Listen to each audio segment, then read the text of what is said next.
ಇಂದು ನಗರದ ಪ್ರತಿಷ್ಠಿತ Mount Carmel ಕಾಲೇಜಿನ ಫೌಂಡೇಶನ್ ಡೇ ಅದ್ದೂರಿಯಾಗಿ ನಡೆಯಿತು. ಕಾರ್ಯಕ್ರಮದಲ್ಲಿ ರಾಜ್ಯಸಭಾ ಸದಸ್ಯ ರಾಜೀವ್ ಚಂದ್ರಶೇಖರ್ ಭಾಗಿಯಾಗಿ ಸತತ 2 ಗಂಟೆಗಳ ಕಾಲ ವಿದ್ಯಾರ್ಥಿನಿಯರ ಜೊತೆ ಸಂವಾದ ನಡೆಸಿದರು.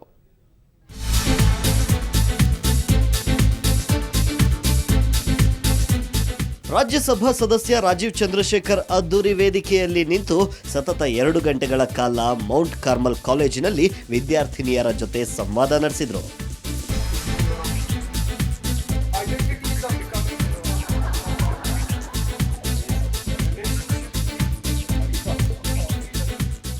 ಹೌದು, ಇಂದು ನಗರದ ಪ್ರತಿಷ್ಠಿತ ಮೌಂಟ್ ಕಾಲೇಜಿನ ಫೌಂಡೇಶನ್ ಡೇ.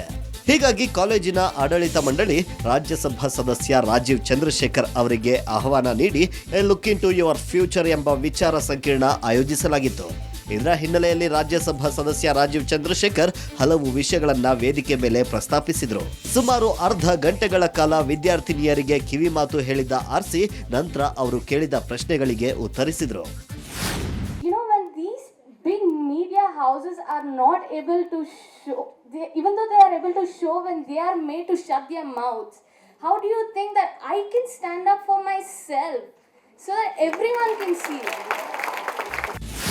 ರಾಜ್ಯಸಭಾ ವೋಟಿಗಾಗಿ ನೋಟು ಪ್ರಕರಣದ ಬಗ್ಗೆ ವಿದ್ಯಾರ್ಥಿನಿ ಕೇಳಿದ ಪ್ರಶ್ನೆಗೆ ಹಸನ್ಮುಖರಾಗಿ ಉತ್ತರ ಕೊಟ್ಟ ರಾಜೀವ್ ಚಂದ್ರಶೇಖರ್, ಒಬ್ಬ ಜನಪ್ರತಿನಿಧಿ ಶುದ್ಧ ಹಸ್ತದವನಾಗಿರಬೇಕು, ಇಲ್ಲವಾದ್ರೆ ಅವರ ಹೆಸರಿಗೆ ಕಪ್ಪು ಮಸಿ ಕಟ್ಟಿಟ್ಟ ಬುತ್ತಿ ಎಂದರು. We are electing a lot of people with criminal backgrounds. We are doing it. Now, why are we doing it is an analysis that we need to go into, because at the end of the day, this is a democracy. There are people who are legitimately going through a voting process, democratic process, and still getting elected. Now, by the Freedom of Representation Act, you cannot disqualify anybody from being a candidate unless he's a convict. ಒಟ್ಟಾರೆ Mount Carmel ಕಾಲೇಜಿನ foundation ಡೇಯಲ್ಲಿ ಸತತ 2 ಗಂಟೆಗಳ ಸಮಯವನ್ನ ವಿದ್ಯಾರ್ಥಿನಿಯರ ಜೊತೆಗೆ ಕಳೆದಿದ್ದು ಅನೇಕ ವಿಚಾರಗಳ ಬಗ್ಗೆ ಅವರ ಗಮನ ಸೆಳೆಯೋದ್ರ ಜೊತೆಗೆ ಕಿವಿ ಮಾತನ್ನ ಹೇಳಿದ್ರು. ಬೆಂಗಳೂರಿನಿಂದ ಕ್ಯಾಮರಾ ಪರ್ಸನ್ ಸಬಾಸ್ಟಿನ್ ಜೊತೆ ಪಿ ಮಧುಸೂದನ್, ಸುವರ್ಣ ನ್ಯೂಸ್.